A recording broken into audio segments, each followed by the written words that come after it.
let's go back about a month now. It's been. Do you remember getting the news of all of what was about to happen, and where were you, and kind of what was the message to the team? I know you guys were off to a good start. Yeah, I remember the Wednesday before we were playing Chicago State in our midweek, and really at that point the only thing we were worried about was whether or not we were going to have school the next week. And then the next day, Thursday, is when Coach brought us into our meeting room and broke the news to us that we weren't going to be playing for just that weekend against Notre Dame.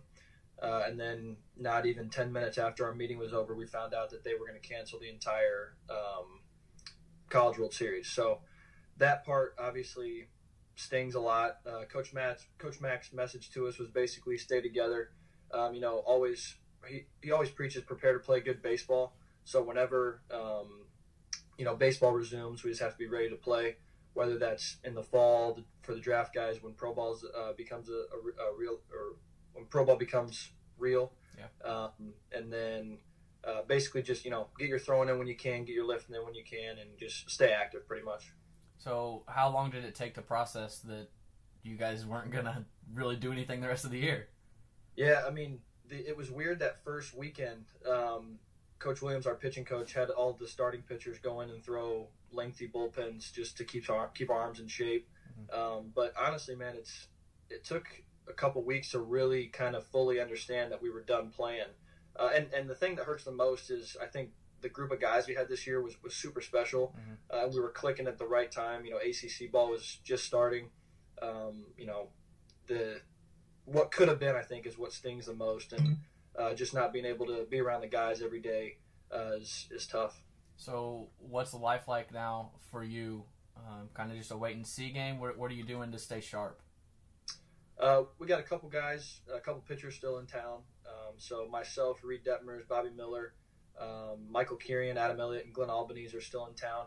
So we're throwing in our courtyard at our apartment complex.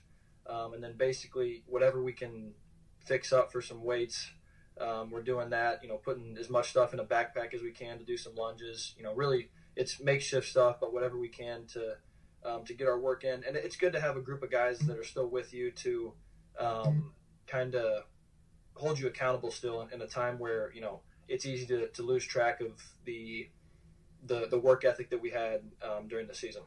So you're a senior. The NCAA is granting the extra year of eligibility. I know schools have the decision if they're going to let the athletes do that. Has Louisville told you anything? Have you made a decision what you're going to do? I haven't made a decision yet. Coach Mack is basically he's talking to each senior individually. Yeah. But right now it's kind of a waiting game just to figure out what the deal is with the draft. Mm-hmm. I have a feeling they're going to try and just get baseball in general started before they worry about the draft officially and all the details that go into that. Mm-hmm. So I guess right now it's just a waiting game, and I'm open to come back to Louisville. I love it here. I love the community, my teammates, the coaches. I'm definitely not against coming back, but if the draft were to work out in my favor for this year, that would be something that I would be interested in pursuing as well. Awesome. No doubt about that. Louisville has seemed to be kind of a popular place for some Central Illinois kids.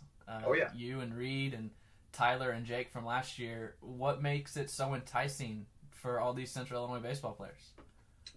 The coaching staff here likes guys that are kind of they preach Louisville as kind of the South, but it's still chilly. So they like the guys that have played in the cold, and we all know that Illinois is pretty chilly in the spring.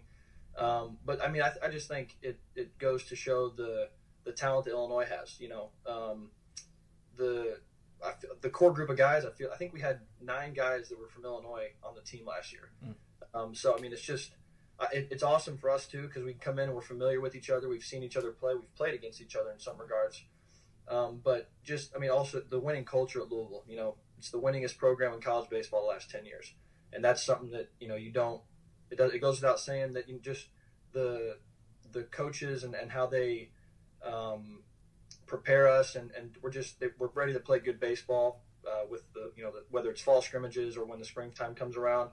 And just having the opportunity to play in the postseason is something that everybody wants, and Louisville does that every year. So I think that's what's the most kind of enticing part about it. What's it like watching Reed go to work on the mound? It's It's a masterpiece every Friday night, man. It's incredible. We're blessed to have a guy go out there and set the tone for the weekend.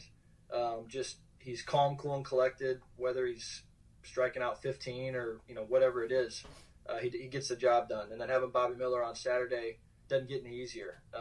And Coach Williams does a great job with our pitching staff preparing us.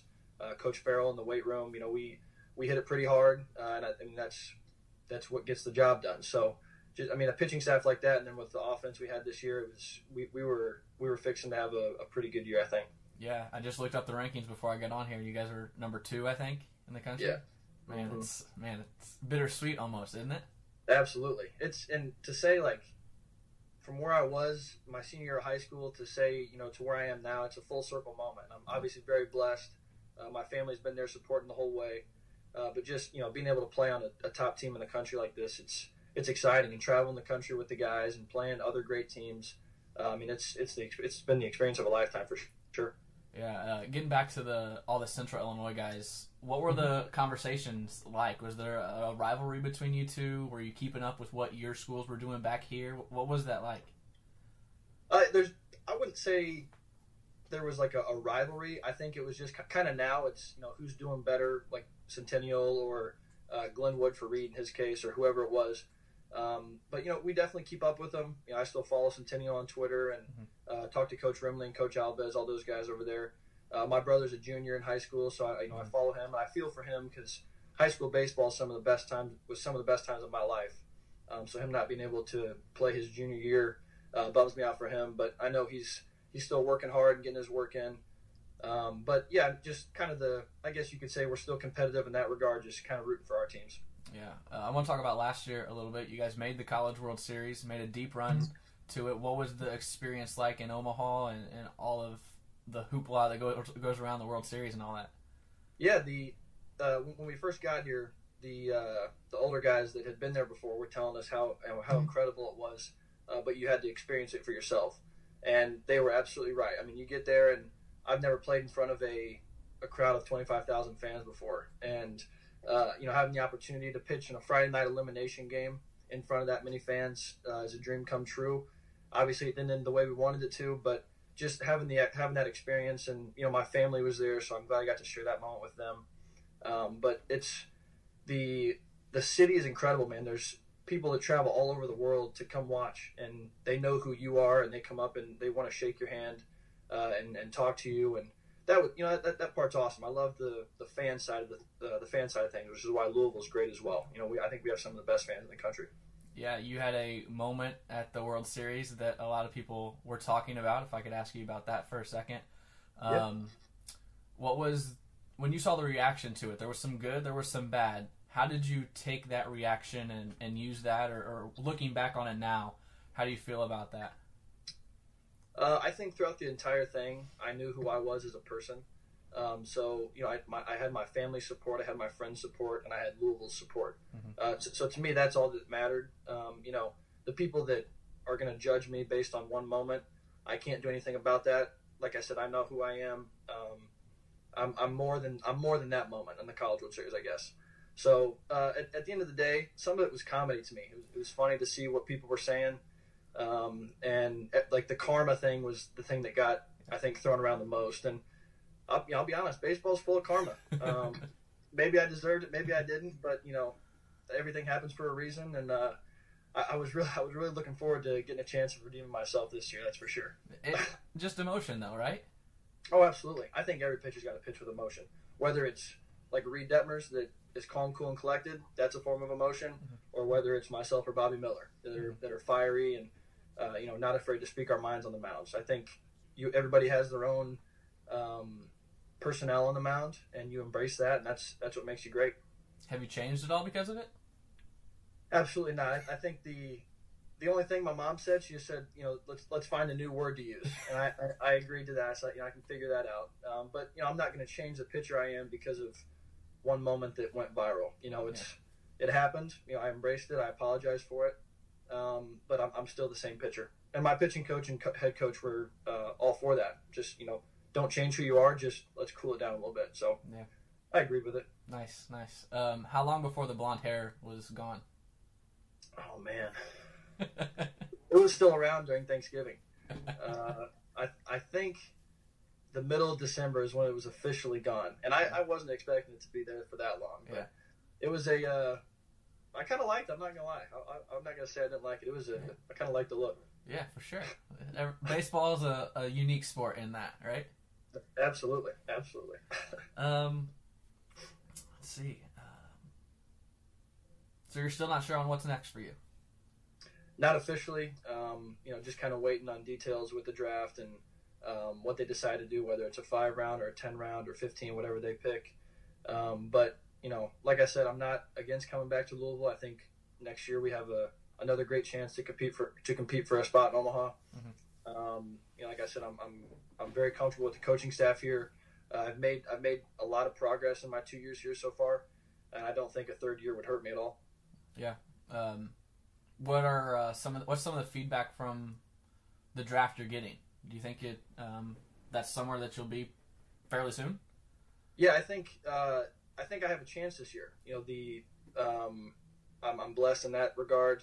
Just being able to play the game I love, and finally, I've had a dream of my whole life of playing professional baseball one day, and that dream is, it's getting close to becoming a reality. Mm-hmm. And I think that's a credit to also the guys that I've played with growing up. I've played with Alec Barger and Tanner Gordon and Jake Snyder, Joe Isles, all those guys that got picked up last year. We've surrounded ourselves with each other. Mm-hmm. And I mean, it's crazy now looking back at the Centennial games we played. Yeah. All the talent that was on the field, whether it was the 2015 class, 16 class, or 17 class, there's a lot of talent in Champaign. And I'm glad that it's finally starting, people are finally starting to realize that. Yeah. That was my next and last question, I think. If you could go back and talk to that freshman and sophomore at Centennial, Luke Smith, what would you tell him, and can you believe you're in this position where you're at now? I would tell him to try and gain some weight. That's been my problem for as long as I can remember. But I would just tell him to continue to work hard. It's the road isn't always the one that you pick, or the road you go on isn't always the one that you envisioned. Mm-hmm. But you just kind of got to follow the path and trust the people you've been with. Coach Yeager and Coach Goebel at Parkland have kind of helped me create the player that I am today. So I owe them everything. Obviously my parents, they're supporting everything. My brother and sister coming to all the games and watching. But like I said, just kind of stay the path. You never know where life's going to take you. And like I said, if you told freshman Luke Smith at Parkland he was going to end up being a weekend starter at Louisville, I don't think I would have believed you.